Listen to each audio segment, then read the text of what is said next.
Okay, it's Mike Levin just coming out of the closest subway exit I could get. I took the 1 this morning for the first time, and I got out at Times Square. And as you can see, I'm already being approached by a, who's that? It's a Cookie Monster and an Elmo, so I know I got out at Times Square. And this is 7th Avenue. Not quite Broadway, and I'm just getting my bearings. I want to make sure that I'm heading towards Broadway, which I'll go down to get to 36th Street. And I'm just sort of going on memory right now. Yeah, I think I got my north-south bearings here. And this is video number 3. Now that I've realized I can do, and there is all the lights. Now that I realized I can do 3 videos in a morning, I'm at least going to do one morning where I do that, but I'll try not to overwhelm you with such videos. But I do want to create that sort of texture of the day, get that across, communicate that in my video series that is going to characterize the texture of my life. Little things like passing Midtown Comics is actually important to me. This is the best place I worked location-wise in New York City since I moved here close to 10 years ago because of the, well, the sheer Disney-ification of the place I get let out in. A lot of people hate it, but this Midtown area, this Times Square area, is of unlimited interest to me. It invigorates me. It reminds me of where I am. I know a lot of people miss that old-timey New York that was a little bit seedy, had a seedy underbelly, and was really a extremely insider city. I'm like the opposite of that whole insider New York City concept. My very field of search engine optimization is about the triumph of what you know over who you know. And even though I believe ultimately who you know always trumps what you know, who you know is more important because you can achieve more in a shorter time frame because someone with resources gives you immediate access to tremendous amounts of resources, and then you can pursue your vision, go after your thing in a more immediate, pure sense. And that's achieved for the most part by who you know, because the alternative, what you know, takes so much work. It takes a lifetime of study, and that often becomes for its own sake. It's difficult, I find, for myself, and I'm sure other people, to convert pure knowledge and into practical application.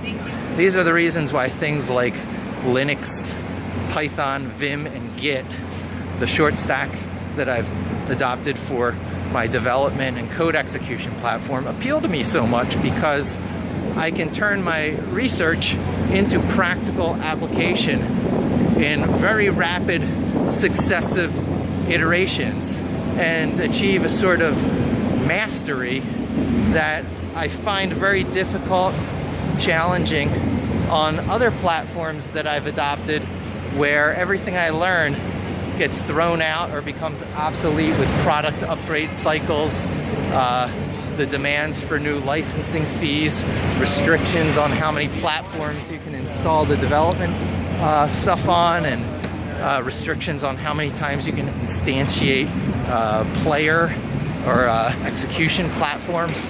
But with complete free and open source, there are no such limitations, and you can just go hog wild. And literally in the relatively short professional programming lifespan of, say, 60 years that a human being's gonna get, you could spend that whole 60 years mastering just Linux, Python, Vim, and Git, and doing applications as awesome and sophisticated as anyone else, with the occasional exception of things that layer upon layer, almost miraculously unachievable things like maybe machine learning and artificial intelligence, where the stack itself has to be different. than Linux, Python, Vim, and Git, just by nature of the complexity of things you're trying to accomplish, simulating human brains, that kind of stuff. But for everything else, simple machine automation, you know, spare yourself the required PhDs to be effective, and just follow a path similar to what I'm doing. So anyway, I'm up to that, you know, near 6-minute point. I know about attention spans on YouTube. I'm tempted to just keep rambling. And continuity. Remember when I talked about rambling, I showed you this bench. There's also this great artwork. I love how things like the Flash are becoming mainstream media stuff. The world has already turned in favor of the geeks. The geeks shall inherit the earth. The ability to know and the ability to convert that knowledge to real-life action is what makes the masters of the world we're heading into its masters, in the good sense. I don't believe in the stratification of society with the whole 1% thing. A lot of people do, especially the 1%, that the natural state of the long-tail distribution curve, the Pareto principle, the ZAP curve and all that, says that the majority of society will necessarily be just scraping by, while 1%, 10% owns almost all access to resources. It can't be that way much longer, so long as there are both things like the Raspberry Pi to provide a means of production to even the most destitute, and educational curriculums, courseware, automated, semi-automated education systems that can help bootstrap knowledge-hungry youth on the path of mastering machine automation. I mean, I won't fluff it up with, you know, euphemisms. It's about doing that, you know, Mickey Mouse Saucer's Apprentice thing, but controlling those brooms.